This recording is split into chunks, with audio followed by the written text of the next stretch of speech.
Hello, this is novelist, screenwriter, and Roger Corman and Frank Wolff enthusiast, C. Courtney Joyner, and I am very pleased and proud to be here with film critic and historian extraordinaire and writer extraordinaire, Howard S. Berger. Hey, Courtney. And we're here for Ski Troop Attack, Which is actually a pretty punchy little movie.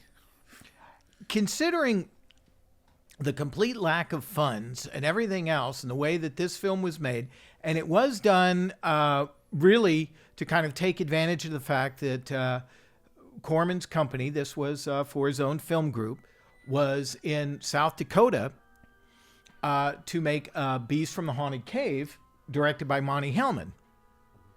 And Roger never won to shy on a opportunity to make two movies when he could only make one. But how interesting that they chose a war film, which is just about the most expensive undertaking you can do, rather than another monster movie. Well, the snow, Yes. it was free, so and uncontrollable according to Corman, but it was production value. The only thing that sort of was terrifying, I think, is knowing how cold it was supposed to be, because you look where he's putting them. I mean, the actors and the crew, they're in areas where they was reported there weren't even forest rangers like in that area stationed there. It's how far into the up these slopes, and he just slave drove these guys to like exhaustion. And apparently once the ski tracks came in, the shot was ruined. So they would have to, if they once they couldn't cover up the tracks, they'd have to just pivot to another location. So he only had a certain amount of leeway. But knowing him, I can't imagine the ratio, the shoot ratio was terribly big. Well, of course, right from the get-go, Roger tackled what would have been a very basic problem, since everyone is supposed to be wearing ski camouflage outfits. How do we tell our guys from the Germans? And they let the Germans wear black pants. There you go. And so we would always know. And some of the photography and what's captured here is absolutely just gorgeous. And I wouldn't say, oh my gosh, are we watching Anthony Mann's The Heroes of Telemark? But we're seeing something so much better, really, if you will, than it has a right to be. And this was done the same year, shot the same year as Atlas with Michael Forrest and Frank Wolff, and another film group production. But this was a busy year. This was done in 1960, and Roger had his kind of two elements going on at once. That was his AIP commitment, because, of course, this is the year that he did House of Usher. Right. And then also, for his own company, he was doing Battle of Blood Island, which he did not direct, but Last Woman on Earth, when they had his deal to make movies in Puerto Rico, Little Shop of Horrors, of course, Atlas, Bucket of Blood. I mean, that's a lot of time behind the camera. Yeah, but look at his crew. I mean, Yes. they were cheap to get at the time. But Andrew Kostikian, I mean, he ended up shooting Bananas. Very short DP run. He didn't go very far beyond. I think after that, maybe for a couple of job credited jobs. But what he did is pretty memorable for the time. But it was back in the day where they were literally, they weren't, artists developing anything. They were hired quickly to jump in and do quick movies. And to have, say, like Anthony Karras as the film editor, that was important because, again, Roger wanted someone he could trust. There's Frank. And that was part of just his efficient approach. And we might note that, again, in just a wonderful Corman production, I don't say compromise, but certainly a way to do it. He had the skiers who were going to be playing both the Germans and the Americans when they had to ski, and he had some adults, but he primarily used kids from alternate ski teams from the local high schools. And there was already kind of a sense of competition between the two schools. So Roger, I'm sure, he played well, both go sides, ahead and so- use that as your motivation. And He of played course, they both. had a ball. And No, the acting. Again, you look at the reviews, not just from the time, if you're lucky to find any, but throughout the ages, and they get on every aspect of this movie like they're doomed from every angle. I honestly thought the performances are actually really adequate for this thing. I thought it was perfect. They do have some personality, but Frank Wolff, though, is just like he was the nugget of gold for Corman here, but as he was for a lot of films that during this time. How many movies did he do primarily right after this, starting in Europe? I mean, well, you're talking probably close to 10 years with maybe a break every so often just to do like one like American project, maybe well, a TV show. Atlas came right after this, and that was shot in Italy. And Roger apparently was the one who really encouraged Frank Wolff to stay in Europe, and that he would find a great deal of work because the international financing situation was falling into place. The Edie plan for Britain was falling into place. So international filmmaking co-productions, if you want to go to, say something like Fistful of Dollars, was finally all really getting in sync, and they wanted American talent because also it helped them get distribution in the United States. And of course, what happened with Frank Wolff is that he became such a favorite with the primary directors as Euro Westerns exploded. So he's the only actor I could think of who worked for the three Sergios, Salima, Carbucci, and of course Leone. And even to this day, Howard, and please disagree with me if you think this is wrong-headed, that since he is the father who is going to marry Claudia Cardinale in the opening of Once Upon a Time in the West, I think that still remains probably his most recognized role with his red hair and the mustache. I think definitely so, for sure. But he, that time must have been, it was just a charmed, maybe not at the time when you're looking at it, if it's your career, but honestly, backward, he had worked with, am I exaggerating?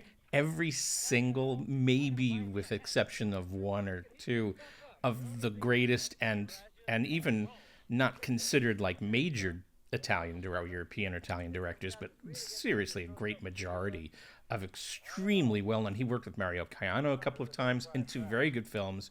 I mean, he was constantly employed. Absolutely. Alberto Latuada, the high and the low, but not the good and the worst. I mean, they were all really strong directors. And I mean, someone's talk about like a prolific career. He had one, but also kind of blessed in a way because he was used by some really interesting people, and he's memorable in almost every single one of them. In fact, it was kind of sad. He did, and I think there is some multiple angles to this event, but he did commit suicide sometime in late, I think, 71 or mid 71. That would be about right. And yes. I was the person that I was with a bunch of friends who invited Radley Metzger, who directed Wolff in The Licorice Quartet in 1970. And we were having lunch. We were watching the Blu-ray of, sorry, not even the Blu-ray wasn't even available then. It was a DVD of The Image had come out, Metzger's The Image, and we were talking, and we mentioned Frank Wolff. And he was just so in love with Frank Wolff. He was just he went on and on about the professionalism and how he really changed the whole thing. But he didn't know that Frank was even dead. He goes, well, I wonder what happened to Frank. Where was he around? And I had to break the news that he had not just killed himself, but he asked how. And he had cut himself, his own throat, with a straight razor.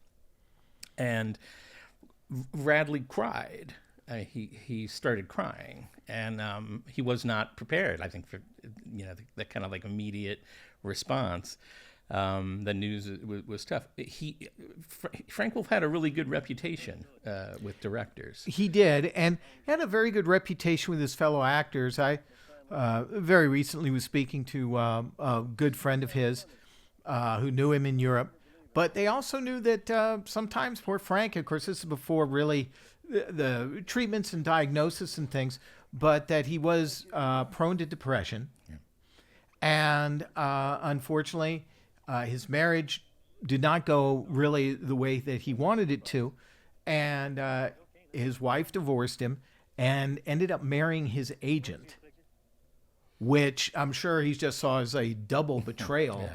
And sadly, he just was not able to emotionally recover from that.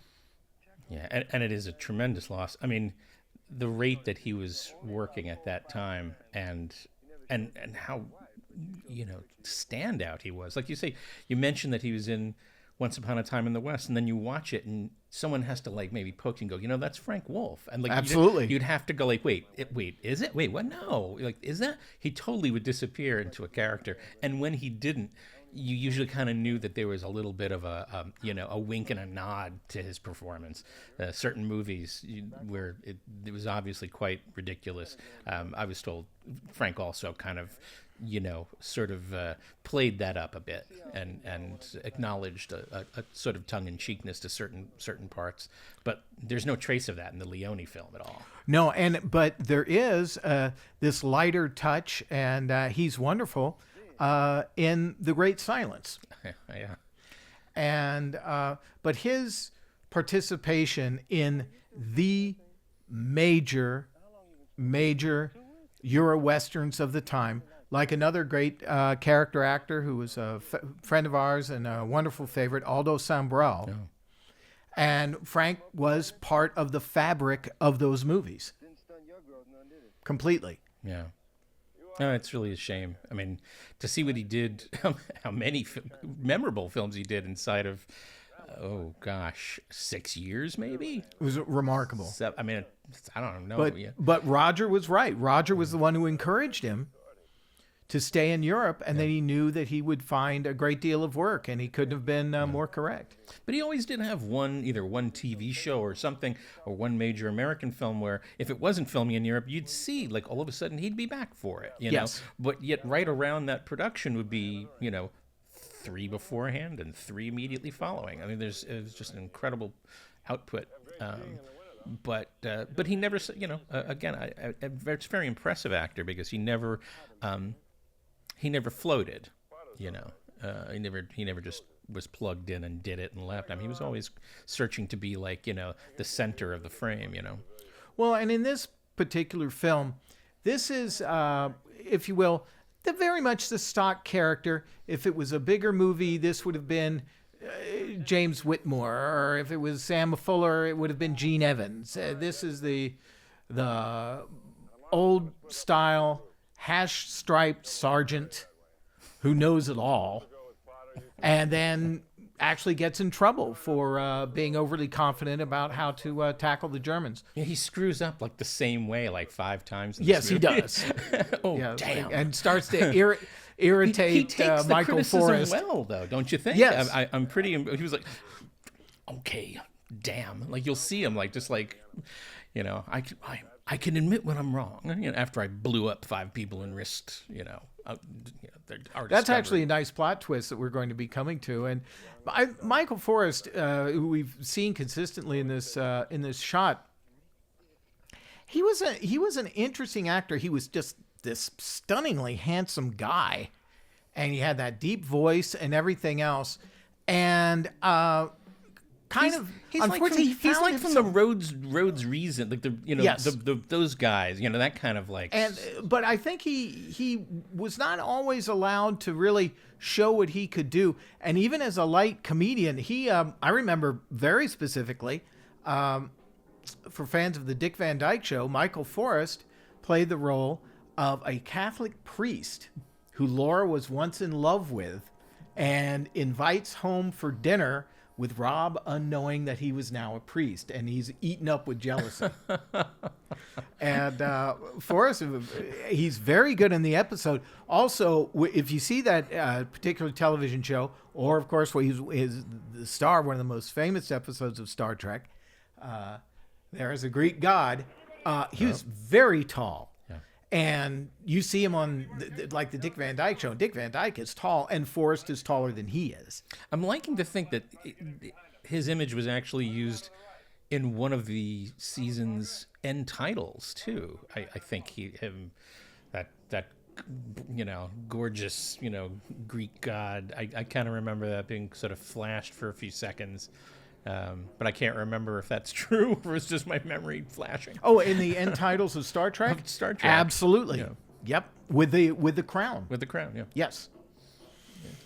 But like I know we really do have to mention that he didn't have an insignificant career. He's like in his 90s. He's still doing like voiceover work appearing. Oh, yes. He's being cast in films, and he has momentarily showy parts.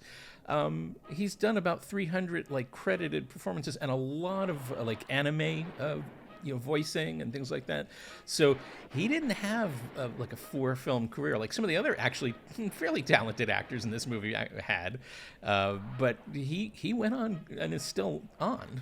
So he's an interesting guy. I wonder what his legacy is. Like we all know about like we hear about Lex Barker or these guys.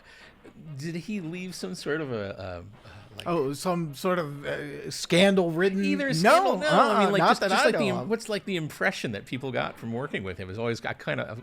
He's never been mentioned, yet he's had more credits than anybody I know who has been mentioned. So it's kind of strange. It's like he just kept it clean, a quiet, professional life.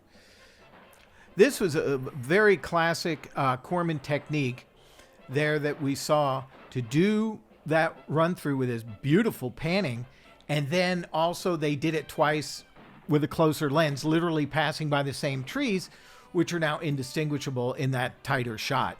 And it's because probably the snow tracks were destroying the shot. Absolutely, so yes. Grab it while you can. The same light. And this film, of course, with this setting and everything else, is so much more, if you will, dependent upon the weather, dependent upon this background for this story more than Beast from Haunted Cave. Oh, for sure. Yeah. It's one of those productions where I'd be totally scared off being involved with it at all. Mainly because how much is going to be asked of you for, you're going to end up paying them money at the end of the, each week. Gosh, yes. But it's I don't even like going to my mailbox if there's a blizzard, so I can't even imagine what having to. Well, and the thing is, as you see, you're talking about the tracks. That's a nice stunt. Oh, yeah.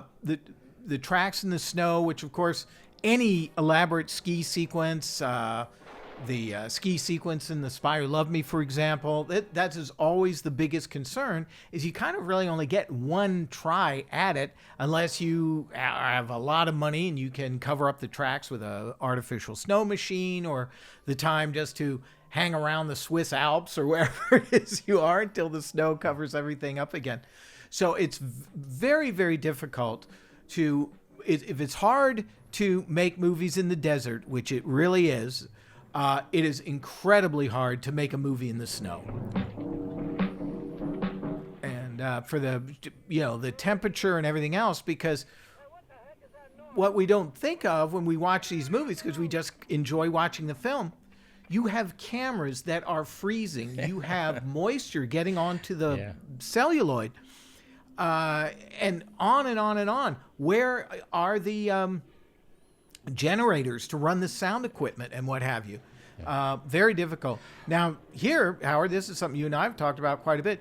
There's a good deal of stock footage in this film, but it isn't randomly inserted. Corman, I think, really came up with a battle plan to film his actors around this footage. Yeah, there's no way you would have imagined he didn't just, what didn't have to be winged, I'm sure he would just confront, head on beforehand, the stuff you have to wing is like once you're there and, weather or just, logic betrays you, your plan. But he was a meticulous person, from the get-go. He had an engineering degree and a serious one, and he wasn't there was no reason. He wasn't going to go into something if he really had no thinking that you might not deliver it. There's no way. So he must have been obsessive about some of this stuff. Except, of course, some of the accuracy of the Yes. equipment. Except for the guns. I think the rifles were accurate for paratroopers at the time period. Well, yeah, this film has come under criticism for some of the props. I think they must have just stopped at Corvettes and picked one up. Yes. It's not even trying. Corvettes, there you go. There's a biographical note you just revealed. But also, too, I don't know the origin of this stock footage, but if I was to guess, I would say it either came from Pathé Labs, where, of course, Roger had a very long association, or the one big studio that was really his other home for him and his brother, 20th Century Fox. And Fox had a huge archive of World War II material, of course, because of Why We Fight and all of those tremendous documentaries from that period. So this could very well be footage from those movies. I actually love the way that the film, if I can bring people back a little bit, to the way this opened. Very confidently, brief pre-title sequence, which is through the point, it starts off immediately just through the point of view of a camera lens. Or not the lens, but was it a lens? Might be a lens. It might not be a SLR, but at least the viewfinder. Which is doubly interesting because, one, in combat, the viewfinder you're looking at through is through your rifle mainly, but this is a camera. So if you have to, apply some, Sam Fullerism in there, I thought that was kind of an interesting sort of sensational way of starting this film with mystery. You don't quite know what's going on, but since this whole film, threadbare though the screenplay is with event, it is definitely in keeping with the experience of war, which is you're always being watched by someone who's going to use the observation against you. So I think it's a beautiful opening, and I think something that should be mentioned in war film history. It's a beautiful opening for this kind of movie. Well, and also doesn't it completely highlight this sense of isolation, which is really what this movie's about. Yeah.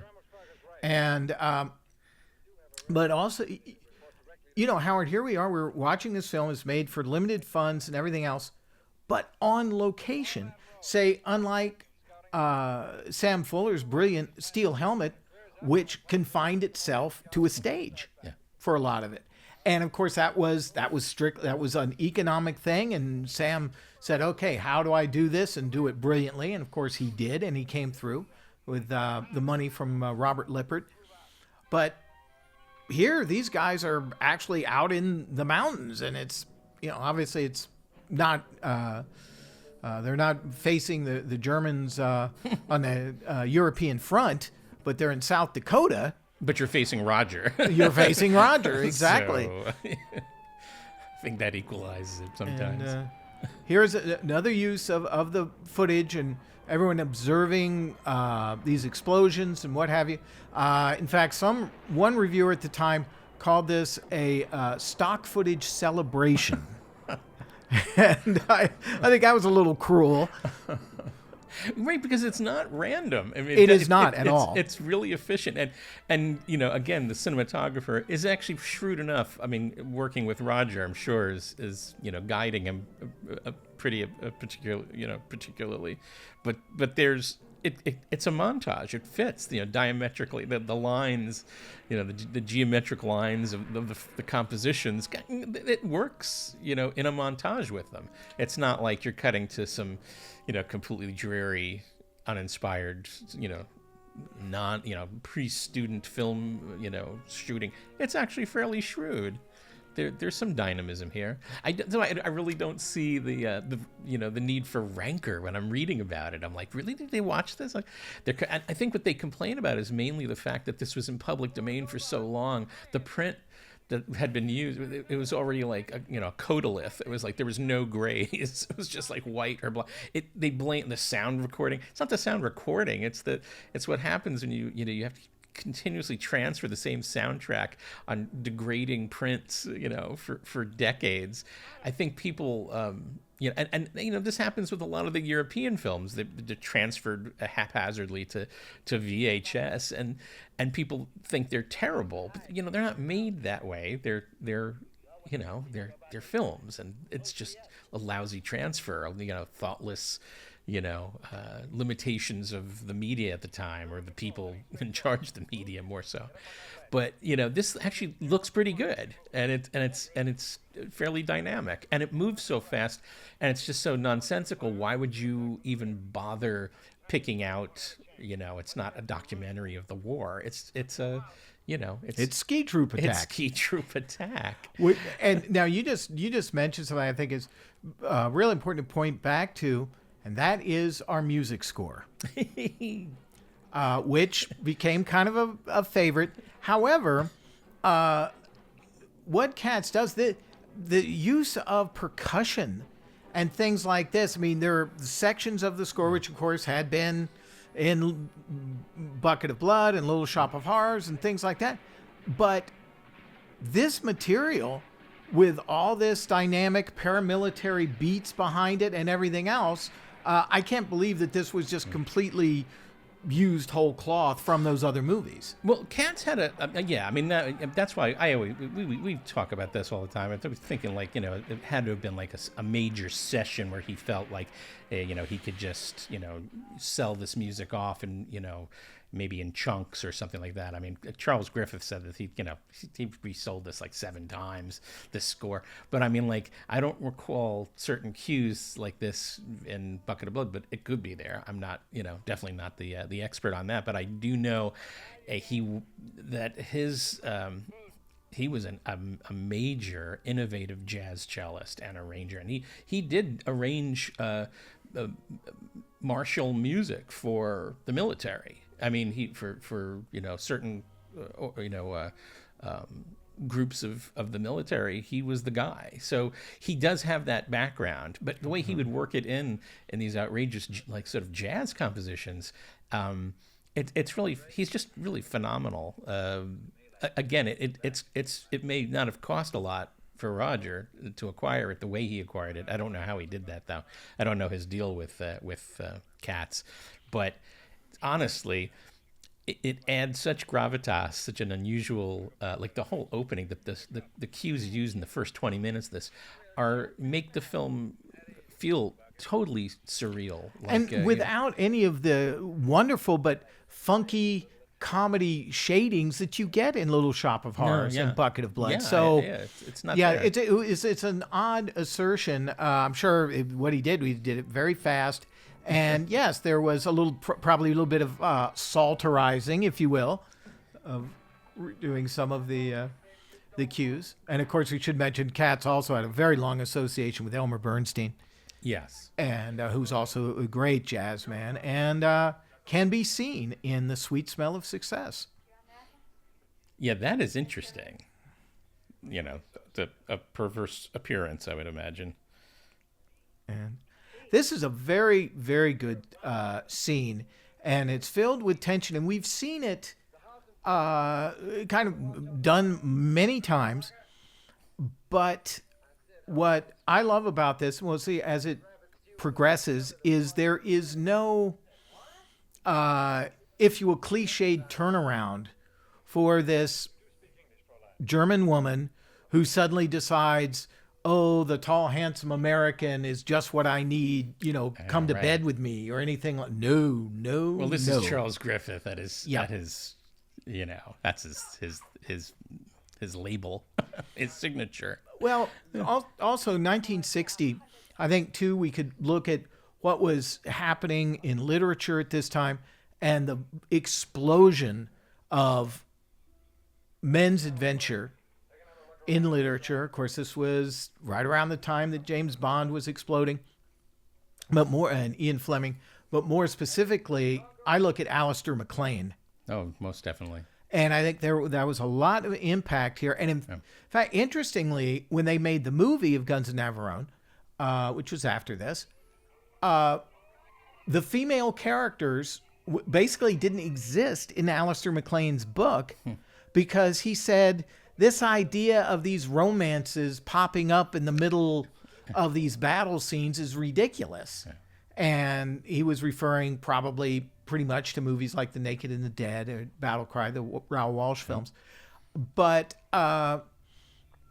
in the movie version, and he, of course, was worked very closely with Carl Foreman, the idea of a German woman and how she is going to react to people that she sees as invaders. Absolutely. I was gonna say. And that is what we see here. Yeah. And you and I had also spoken. I see echoes of this certainly in two of Quentin's movies, certainly in Glorious Bastards. Absolutely. But I also see it as the whole coffee pot mystery, poisoning mystery in Hateful Eight. And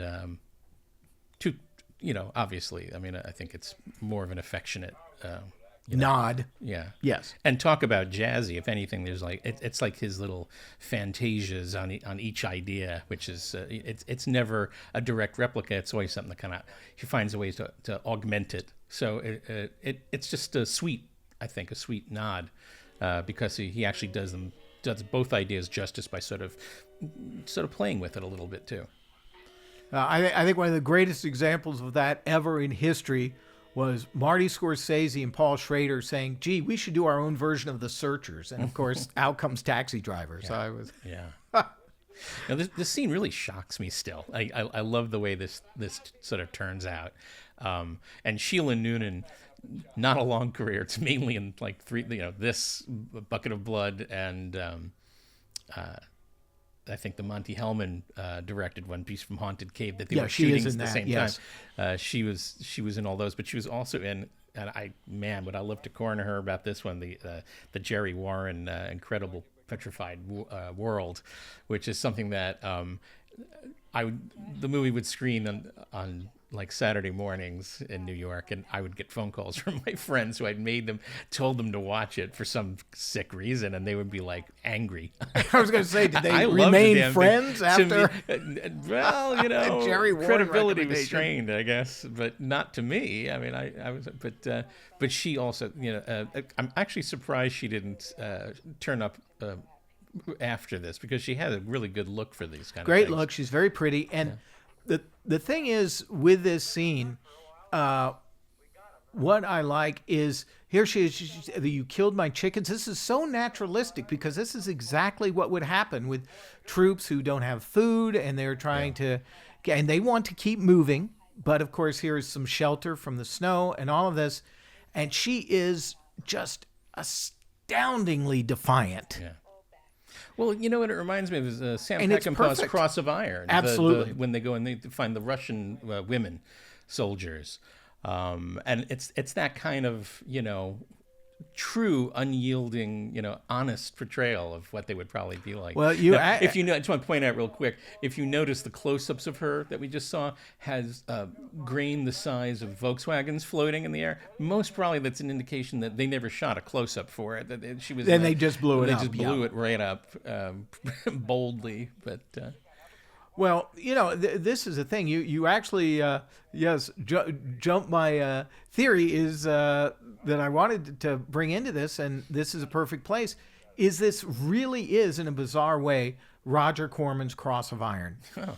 And I think not just because we hit some of the same themes, but if people don't know the history of Cross of Iron and how difficult a shoot it was, and Peckinpah overcame it brilliantly. That, to me, reminds me of this film, with all of these terrible financial compromises and things that had to happen on the fly, and yet they still pull it off. Yeah. That stinking creek you got up there on the wall. And I would imagine the pressure was even worse. on a zero budget film. I mean, the worst that Roger, had to deal with was maybe, crew people collapsing or, being hospitalized, the potential of that.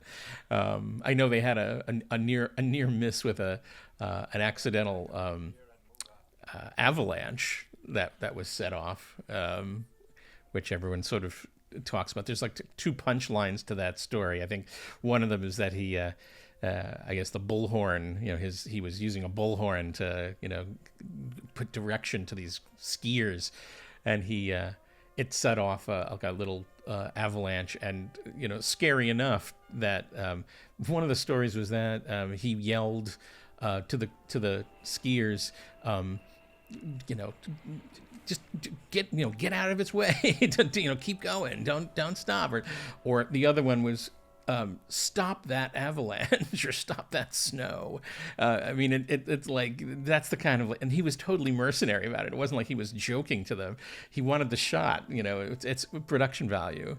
Now here, Fred Katz, man, this is just the creepiest arrangement of Silent Night. Absolutely. And this whole sequence also reminds me of a really great, it was a book originally by the author of Birdie, I think, but it was called A Midnight Clear, and Keith Gordon did a really excellent job of that. Very Sam Fuller-esque in extreme.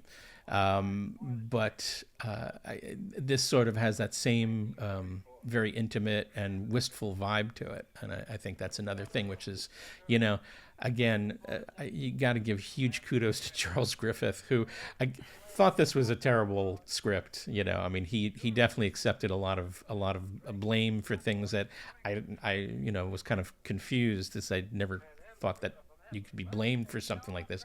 I always thought it was stamps of individualism and kind of quality, but he did not. And so he was sort of like, I just had to pump this out, and this is what I was basing it on, and I had like 2 days. 2 days to do it. Jumping back, Howard, going back to the sequence where she is killed. One of the things there that, and again, I give this to Chuck Griffith, I give it to Frank Wolff, I give it to Michael Forrest and to Corman. That is a scene without any pity at all. Zero. They do not react to her death. No. There's none of, one of the guys running outside to throw up in the snow. Mm-hmm. None of the stuff that you kind of expected, war films from the 50s and 40s and 50s, so some of which are absolutely brilliant. But it is a realistic moment. Yeah. And it actually reminds me of the kind of the reproduction of the massacre of the girl and her family on the boat in Apocalypse Now. And that is a rough sequence. And boy, there isn't, again, they say, get your stuff together and we're leaving. That might even be more sentimental than this scene, actually. Yeah. And I thought that I agree with you. But even here, and Frank Wolff just leads the pack. There's no breath in between the kill and the next step. And there's Roger. And Michael Forrest, again, I think provides a very surprising emotional backup to that. He doesn't react either. And there's Roger. He did not have an actor to play this German soldier.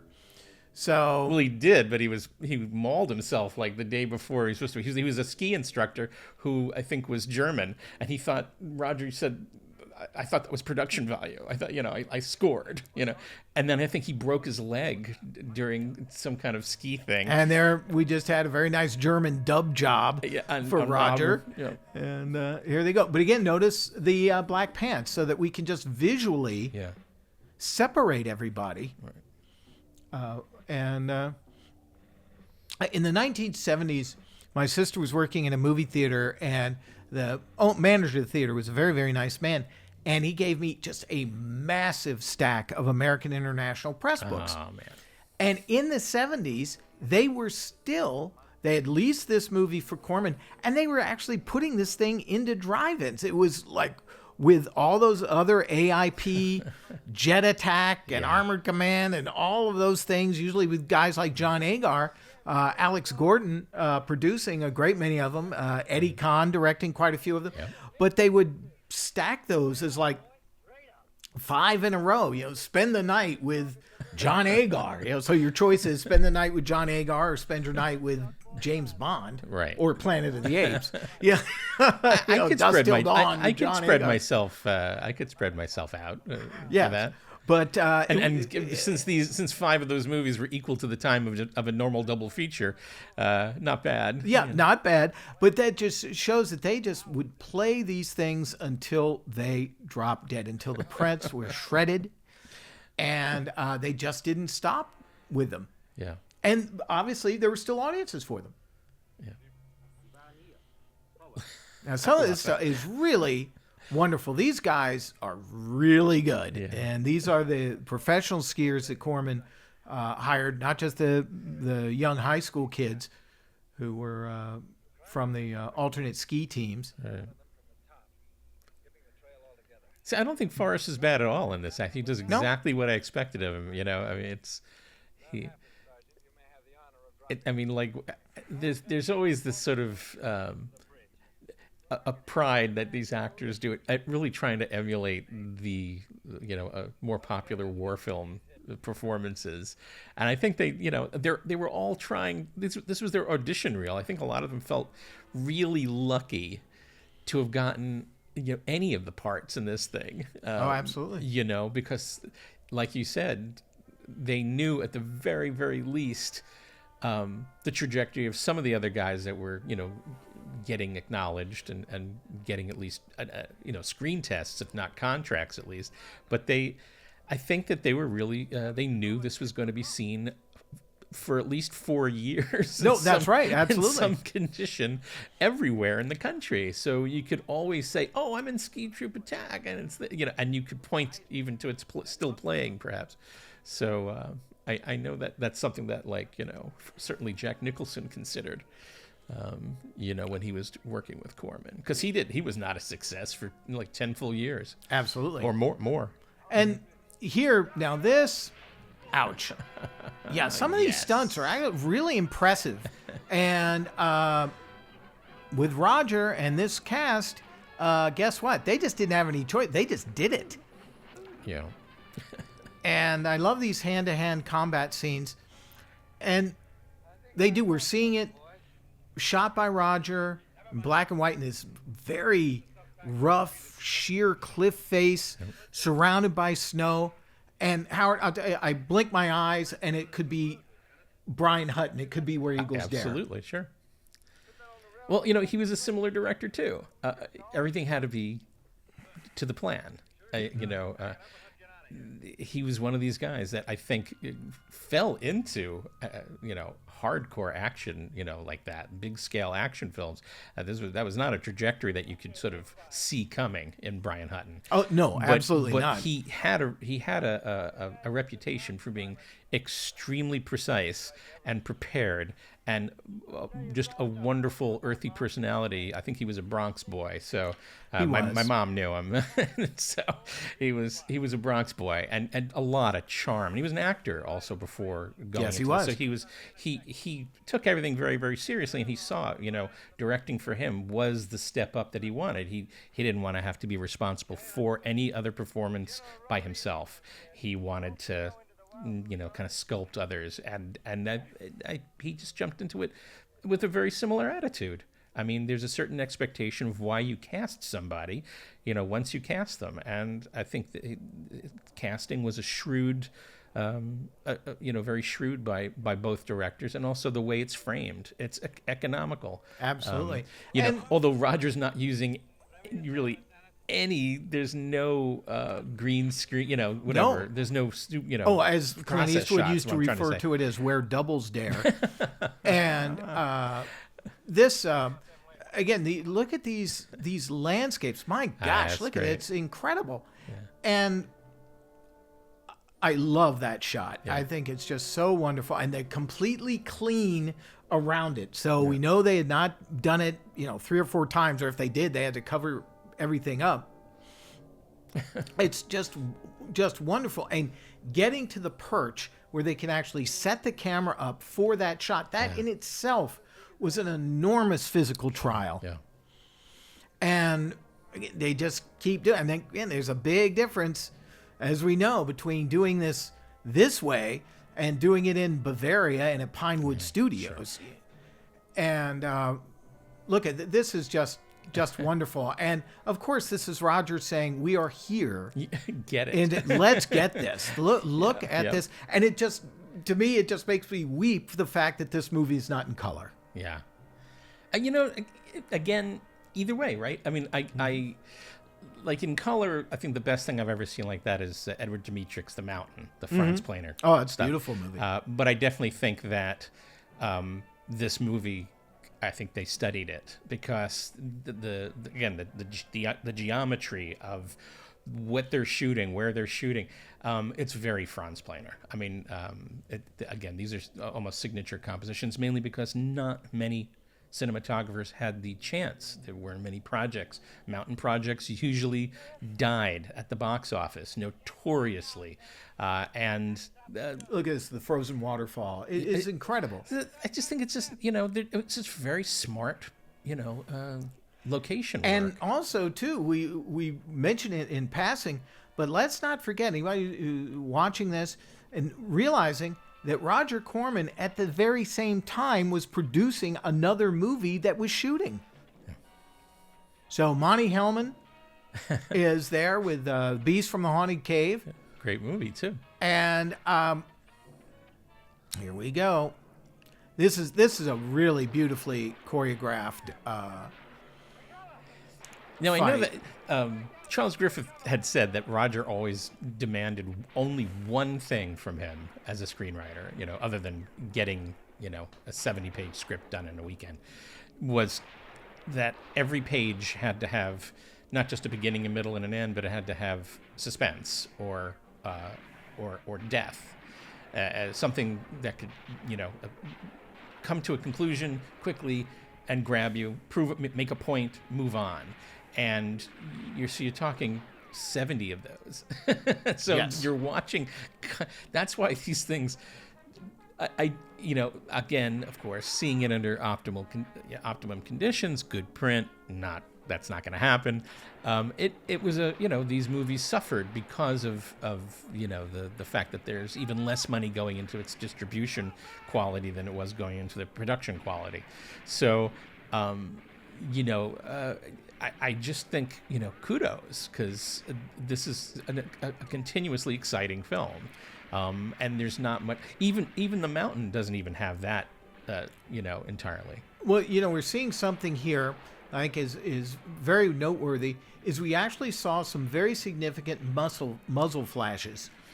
And sometimes you see them and sometimes you don't. And sometimes people, certainly from films of this era, don't understand that very often the frame in the camera itself is closed right. when the muzzle flash occurs. So it's not just Corman being cheap and they weren't firing blanks or any of that stuff. Sometimes literally the camera just does not catch that. Yeah. And so it can be a little inconsistent.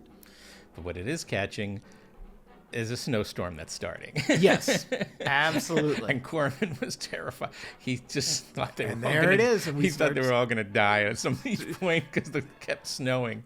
It never stopped. And also, of course, they were on this location and there were no cell phones. No. There You're no. lucky. Look, and again, there were no ranger no one to mark it or know where. They were like, you're crazy if you want to go out out there in the snow. Good luck. I'm going to stay here and drink coffee. And oh, here you go. I love Frank Wolff here. Huh? I was stupid? Oh, yeah. this is a great reversal. Yep. So great. But he does this like 3 times so far in the movie. It's just like, you are an idiot and you're out of you're rogue. And that is a direct stab, of course, at that figure in all of these studio, whether it's Battleground or the story of G.I. Joe or whatever it is. That's the character that is actually leading the troop because the officer in charge is incompetent or inexperienced or what have you. And, no, but Wolff just swallows it. He's like, oh, well, yeah. Here come the Germans. And also, when you're speaking of Chuck Griffith, Howard, one thing about this movie and I actually appreciate it very much, that is not the earmark of Chuck Griffith. There is no humor in this film. Oh, no. Yeah. Mm-hmm. And to have Chuck do just a straight drama like this, and even, of course, at this time, big studio war pictures, the goofball performance was very much a part of the formula, even into something like The Dirty Dozen, which has a lot of comedy in it. Yeah. But that is not present here. No. Yeah, it's true. He was a satirist, and one fueled by commercial contempt, which is always healthy.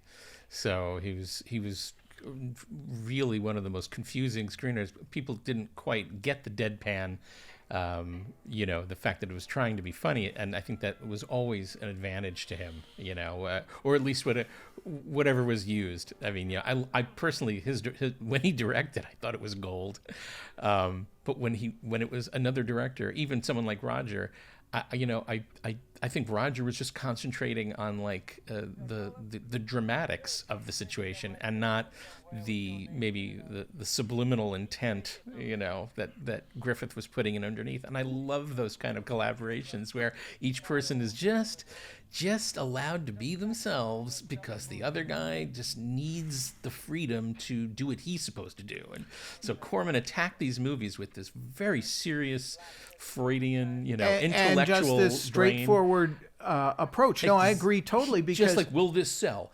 And the components to what would make it successful. And Griffith was just like, all right, well, you asked me to do this. and here it is. And so when Chuck would do something like Little Shop of Horrors or Bucket of Blood, that approach and, if you will, that beautiful embroidery on his script would come from Jonathan Hayes and Dick Miller and Jackie Joseph and all of those wonderful comedy experts. Yeah. I mean, if anyone, doesn't know where Chuck ended up, he did do an astonishing job with Paul Bartel on Death Race 2000.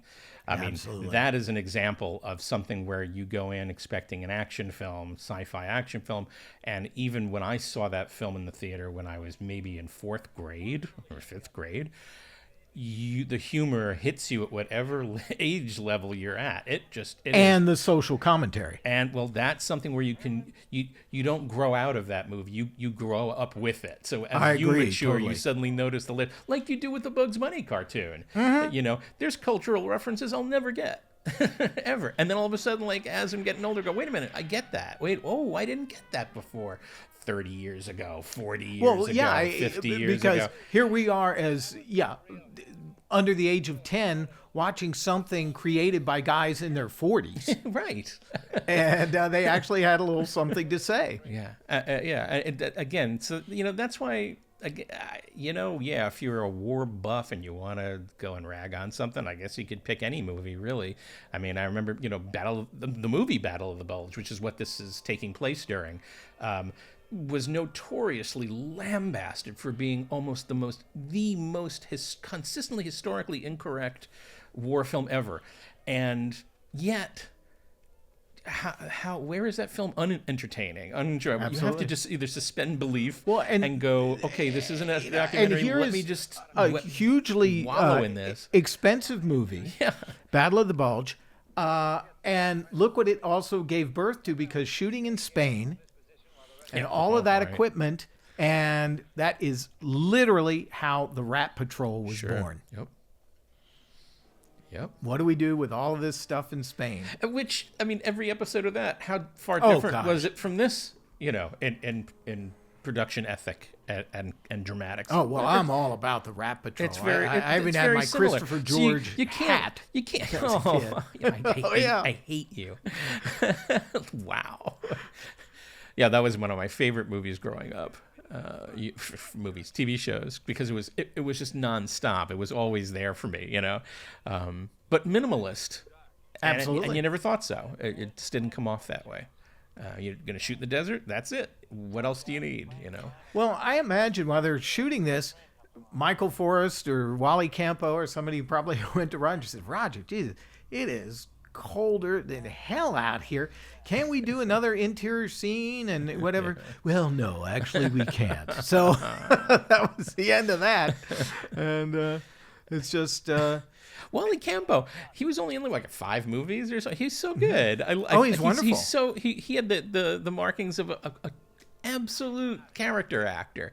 I expected to see him throughout the 60s and as long as he stayed alive, which I think he's about. He was just died recently, I think.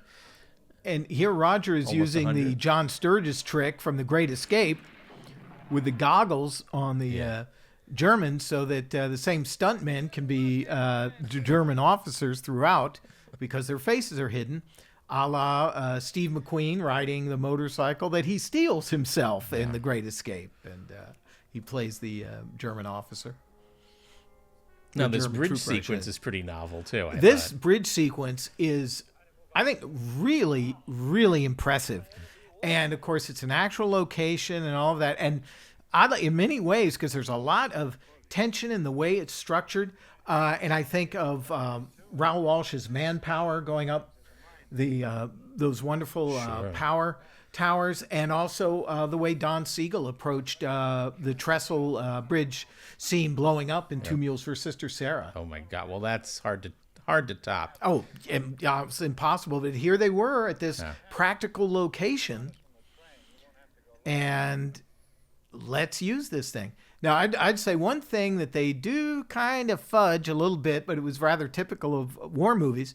Bill Wellman stepped aside for this and did very well with it, but everybody is clean shaven. Yeah. So these guys are doing their field hygiene every single morning and taking care of things. And Michael Forrest is gonna. Oh, good Lord! Butts. He looks like he just came from the barber shop. It's true. See, had you not mentioned that, I wouldn't have noticed the magic. Sleight of hand, the legerdemain of Roger Corman here. You know. That is a great location. That is a terrific looking trestle, and may very well have been. I'm sure that all these locations had to be pre-scouted. Roger knew what he was going to have, and he goes to Chuck, and whether he wrote this section on the fly or they were looking for something for the climax of their movie, and here it is. Now, I can't, my eyesight's not so great. Are there power lines that we're looking at in the background, too? Yes, apparently so. So, Roger just had everybody that ignore that. I know you find that in, like, Charles Pierce's The Norseman. I know, there you'll see them quite clearly. Yeah, historical inaccuracies. The Norseman is really pretty far up there, yes. Great movie, though. Yes. Oh, great fun. Yeah, I love that shot. This is great. It's really like well done. done. Dark of the Sun. It also sort of reminds me of this as well. I always get anxiety. The same director of photography. Cardiff. Yeah, it always I get very very antsy. And well, the thing when I watch this, because the sense of we're seeing the snow and the sky is just white and cold. When the first time I ever saw, all I could think of was how damn cold that metal must have been. Oh my God! Yeah. Oh, the wind. Yes. There's no protection. There's no protection at all. Again, you're seeing a lot of optically blown up close-ups here. So I just think it's that also probably had to be worked in to the wide shots of the same locale, but no process shots. I love this so. You have to forgive me. No, this is actually. See, look at that grain. This is the moment that reminds me of Manpower when Edward G. Robinson is hanging from the girder. This is just really well done. It's very well done. I don't, what's expected of this? I don't understand. But hopefully this thing gets when people actually know it exists instead of like a near bootleg. I know this came out on like Canadian labels, like bootleg Canadian labels. Practically, it's like incomparable to what it looks like here. This looks like a consistent, an actual motion picture. Thank goodness. Well, I think that I'm so glad we're doing this and talking about this film in some degree of detail, Howard, because I think it is, I don't want to say purposely neglected. However, the film group movies, except for Little Shop and Bucket of Blood, kind of are blown off. Maybe The Wasp Woman. But the point is, this is not a genre movie in that sense. It's not a horror picture. It's not a science fiction movie. And so does that immediately invite ignore this if you want to, because this isn't going to tickle your personal movie enthusiasms. And I disagree with that completely. This film is so much better than its reputation. And I think possibly the reputation it was made in 1960, and it is surrounded by all these huge, we mentioned the Heroes of Telemark, gigantic studio war films with huge stars in them. Oh. And, here's this little runt of the litter, which, was not really given a chance except to be played out. That's the thing is the legacy for a long time was, at least until the early 80s or mid 80s, is that Roger Corman was a bad director.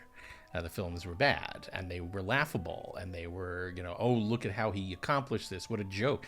So the idea is that I think, and it's finally come around quite well, is that the truth of the matter is it's not that it's inept, it's that he actually pulled this off. I mean, they work as movies. They're not jokes, waiting to be laughed at. Look at that. That's wonderful. And that's the thing. Whenever that argument would come up, I remember very well, even this would have been like when I was in high school, and we'd sit around and talk movies, and that argument would come up, and I go, well, then you've never seen the St. Valentine's Day Massacre. You haven't properly looked at the Edgar Allan Poe films. Right.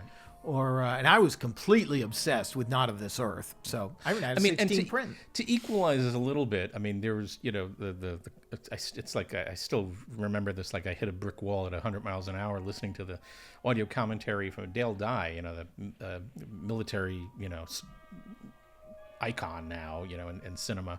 And he was criticizing The Dirty Dozen from beginning to end. Everything was not authentic, or was made up, or it was ridiculous, or it was, but yet, that was one of the biggest motion pictures of 1967, and probably Absolutely. 1968, and probably a bit of 1969, and it was such a strongly authored film by the director Robert Aldrich that he never stopped getting kudos. He might have gotten some blowback, but because it's a typical gigantic vulgarian film. I mean, that's what his whole shtick was.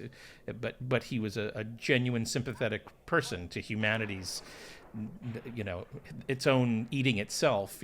So it was actually a great film. I don't see Roger Corman as anything less than that. I mean, on whatever budget, and he's using, I think, probably 1/1000th the budget that Aldrich had, and it doesn't matter, how you write it.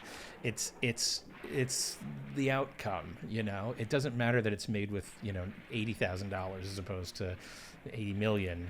You just have to know what you're doing. Well, of course, in Roger's political slant always was, towards the liberal side of things, and this movie also, it makes its point about the hopelessness of war. I mean, all this incredible effort these guys go through, but ultimately, what is it going to mean? Unless, of course, too, we did have the Allied victory in World War II, but there's just death on both sides. And at the end, here we go. Okay, guys, we did this, but now we're just on to the next death mission. Yeah. And it doesn't have the exact same sense of hopelessness that, say, Siegel's Hell is for Heroes has, but I think the point is very similar. And also, look at the structure. Sergio Leone would follow this same structure where you would start off with a large area of concentration, characters, and it would slowly whittle its way down to like 2 or 3 survivors of this massive adventure against either each other or, 2 against another force. And that's exactly what's happening here years before the Leone structure started getting prominence and getting noticed and written about. I mean, this is a classic and tried and true adventure structure. And Griffith really has and that's always the thing, because you've told me that before, that it's always such a shame to me when someone who is a creator like Charles Griffith does not come back to appreciate his own work when he has done something well. Not at all. The opposite. Self-deprecating all the way. And, well, sometimes that was, that's a defense mechanism, and Oh, look at this! What a beautiful! I mean, This is great stuff. white clouds against white snow with a sliver of maybe like some vivid blue sky in look there. at You that. know, it's just such an unusual graphic. You know, probably they didn't have much time to think of it, but they thought enough of it to have it work. You know, they got it. So, but I love the white on white is just really, threatening. You know, And two, you've got a DP who's sitting there with Roger going, Roger, okay, we need these streaks of black, within what we're doing so that everybody can be delineated. yeah. And the horizon needs to be broken up. And of course, this was footage that they bought to do this. And Look at this. I love Yeah. this. and a pure economic choice of hearing the train crash. Brilliant to me. Yeah. Yes, It's but brilliant. that's great. I mean, it works just fine. I got goosies. And, It's really good. and there's Roger. Now, you know Roger's wearing the clear goggles, so Yeah, you could yeah. actually see his face. Yeah. Well, he has to make sure the shot worked. Yes, exactly. Doesn't want anything obscured. No time. And again, look how just wonderfully storyboarded this is. I mean, you don't question, and you're not confused. And No. like you said, there's potentially some things to get very confused about. Like once you don't see the pants, you're kind of potential being lost. But everything is very, it's like a D.W. Griffith. It's very well delineated, so that by the time the sequence gets so complicated in its action, you're following it That's right. with ease.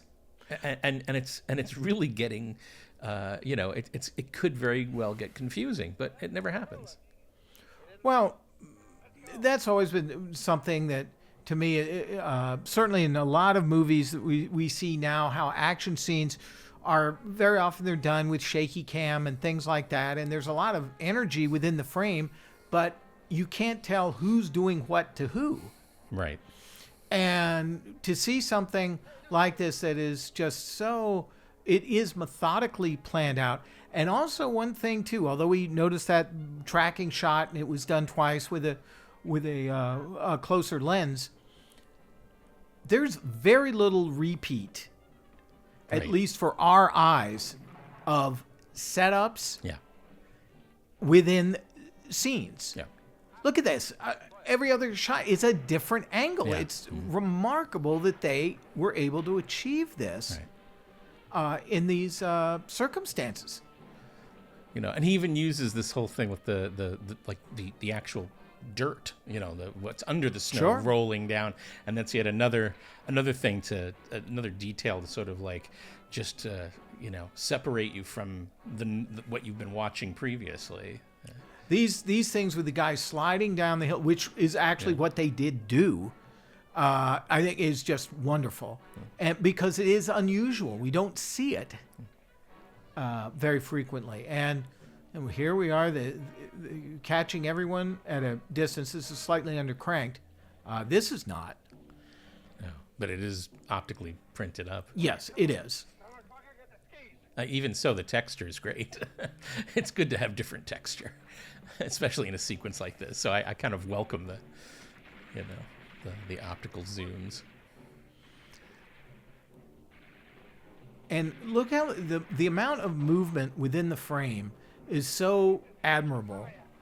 And again, unlike, say, even some of Roger's most famous, the 2-day movies, whether it's Yeah. Little Shop of Horrors or whatever it is going to be, that everyone is kind of lined up against a wall and you film them and then you cut in your close-ups or whatever. That is not this film at all. And it does make quite a bit of difference that so much of it is done wide. Yeah. Because Roger, again, I'm in the Dakotas. We're here on this mountain. We're covered in snow. Let's show this. Yeah. And here- Still losing some characters here. They're losing some men. Yep. Well, this is Richard Sinatra, who I just do not know the history of. I love the fact that his name is on this film, and I have no idea who in the world Richard Sinatra was. He tries. He's Yes, no, he's definitely just pretty fine. good. Yeah. Exactly. He's exactly who he's supposed to be. And I think some of these Germans, I think these are some of the high school kids doubling for the Germans here, and boy, they're racing along. They're looking for the tow line. Yep.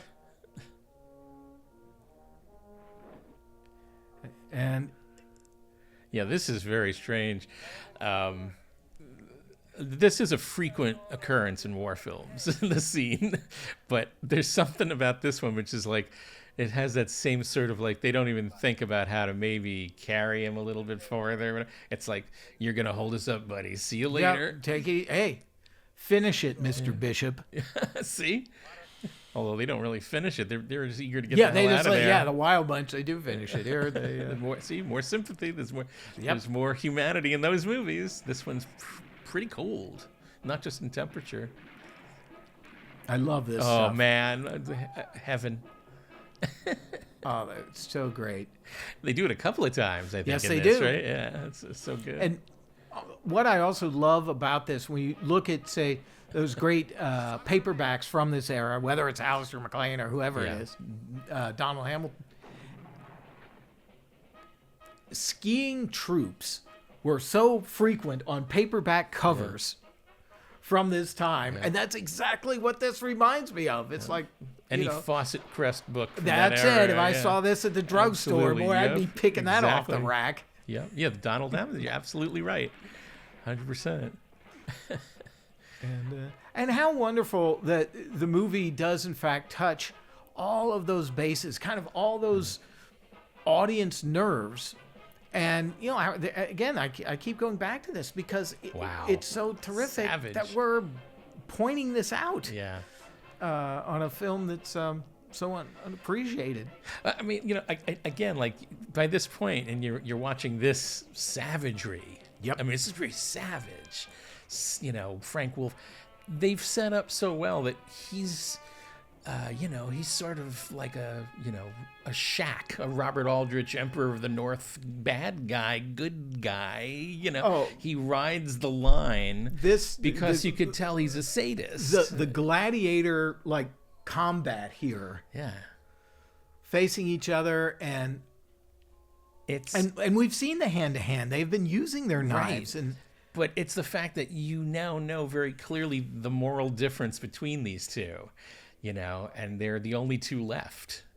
And I think it's once like a banana, once the peel is all peeled back and it's just the banana left, you're looking just at the banana, and these two guys are just the banana at this point. What part is rotten and what part is good? But there's always the fact that they're both soldiers, and they're they followed a mission. Yeah. And they did it, and they've left a stack of corpses behind them. Exactly. But they're two very different guys. Yep. And I again, that's I think is very, very well illustrated. And now they're gonna go get their new orders. Yeah. So, pretty nice little movie, right? There we go. So I'm. Well, Howard, this was great. Thank you so much for right sharing Ski Troop Attack with me. And thank everybody else for watching this too. Absolutely. Enjoy. And the next time someone mentions it, defend it.